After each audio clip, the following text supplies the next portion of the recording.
का कार्ड खेला जा रहा है, इमोशनल बातें की जा रही है। इस देश में इतनी समस्याएं हैं, अभी भी लोगों तक बिजली नहीं पहुंच रही है, अभी भी लोगों को फुटपाथ पे सोना पड़ रहा है, लेकिन कांग्रेस कहीं ना कहीं भटक रही है, क्योंकि इसके पीछे एक कारण है। मध्य प्रदेश में जिस तरह से बीजेपी ने विकास किया है उसका एक और लगातार शिवराज सिंह चौहान विकास की बात करते हैं, अपनी योजनाओं की बात करते हैं, लाडली लक्ष्मी योजना की बात करते हैं, वैसे नरेंद्र सिंह मोदी जो प्रधानमंत्री पद के दावेदार हैं वो विकास की राजनीति कर रहे हैं। उसने वाइब्रेंट गुजरात की बात करी, तमाम बातें करी, तो ये ना कहीं ये लड़ाई विकास बनाम भावना की लड़ाई होते जा रही है। अब देखना बड़ा दिलचस्प होगा इस देश में जब आगामी विधानसभा चुनाव के परिणाम आएंगे कि इस देश में विकास जीतता है या राहुल गांधी की भावना जीतती है। जी प्रदीप, आप हमारे साथ बन रहे इस वक्त कांग्रेसी नेता के मिश्रा भी हमारे साथ फोन लाइन पर जुड़ रहे हैं। के मिश्रा जी, बहुत बहुत स्वागत है आपका खबर भारती में। जी थैंक यू। के मिश्रा जी, जिस तरीके की बात हो रही है कि सीधे तौर पर जो भावनात्मक कार्ड खेला जा रहा है, बीजेपी इमोशनल अत्याचार करार दे रही है, क्या लगता है कि जो इमोशनल कार्ड अब खेला जा रहा है कांग्रेस का, वो बीजेपी पर और नरेंद्र मोदी पर कितना भारी पड़ेगा और क्या रास्ता बन पाएगा विधानसभा चुनाव से लेकर लोकसभा चुनाव तक को जीतने का? देखिए, जिसे भारतीय जनता पार्टी जी भावनाओं का खेल कह रही है, जी दरअसल वो कांग्रेस पार्टी की हकीकत है। आज जी देश में कोई भी राजनीतिक दल ऐसा नहीं है जिसने अपने वरिष्ठ नेताओं की देश के हित में कुर्बानी दी है। क्या इंदिरा गांधी जी की बात करना भावनात्मक बात है, क्या मजाक है? क्या राहुल गांधी की हत्या की बात करना मजाक है? क्योंकि भारतीय जनता पार्टी के मिश्रा जी, ये बात सब जानते हैं, फिर इन बातों को अब क्यों उठाया जा रहा है? इन बातों को, विकास की बात क्यों नहीं की जा रही? क्योंकि इससे पहले भी पिछले 4 साल में बाकी चुनाव में ऐसे कम ही मौके मिले, लेकिन इस बार महंगाई का मुद्दा है, भ्रष्टाचार का सबसे बड़ा मुद्दा है। ये दो ऐसे मुद्दे हैं जिनको लेकर लगातार जनता त्रस्त है, सभी लोग त्रस्त है। महंगाई कब कम होगी ये पता नहीं, लगातार डेडलाइन दी जाती है, लेकिन ये बातें सबको पता है कि किसने क्या खोया। अब क्यों इन बातों को उठाया जा रहा है? लेकिन महंगाई के मुद्दे को जनता के बीच उठाया जा रहा है। आज यदि मुद्दा किया जाए भ्रष्टाचार को, तो हमारा मध्य प्रदेश में इशू ही भ्रष्टाचार है। तो हम जिन मुद्दों को हमें टच करना चाहिए वो हम तमाम मुद्दे कह रहे हैं। और जरूरी नहीं है कि एक चेहरा हमेशा वही रिपीट करे जो आम व्यक्ति कह रहा है।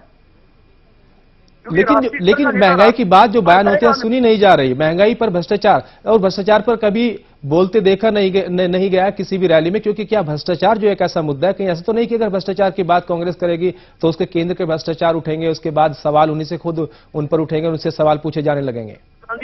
राहुल गांधी जी ने भ्रष्टाचार को लेकर मध्य प्रदेश को कहा है कि भ्रष्टाचार मध्य प्रदेश का विश्वविद्यालय बन चुका है। जी बिल्कुल भ्रष्टाचार पर प्रहार किया है। और आज आप स्वयं मीडिया जगत के क्षत्रप हैं, आप खुद इस बात की जानकारी रखते हो कि मध्य प्रदेश पूरा भ्रष्टाचार में डूबा है।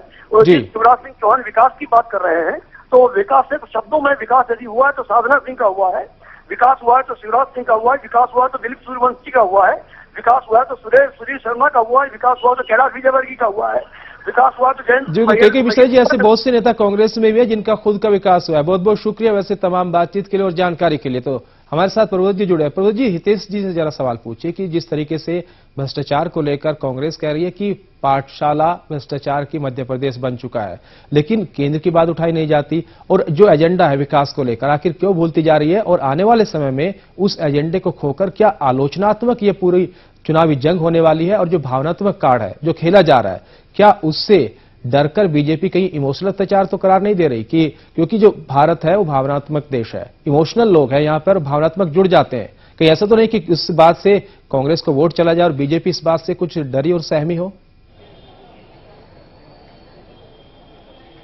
देखिए, जिस तरह से भारतीय जनता देव, एक चीज मैं आपको बता दूं कि चूंकि पार्टी के अंदर अभी अनंत कुमार जी का आने का है और उन्होंने फोन लाइन पर हितेश वाजपेयी को बुलाया है, तो वो चूंकि पार्टी के अंदर चले गए। लेकिन इस बात, जहां तक बात भावनाओं की है, तो कांग्रेस निश्चित रूप से आज भावनाओं के साथ खेल रही है और भावनात्मक भाषण देकर के लोगों को अपनी तरफ बुलाने का प्रयास कर रही है।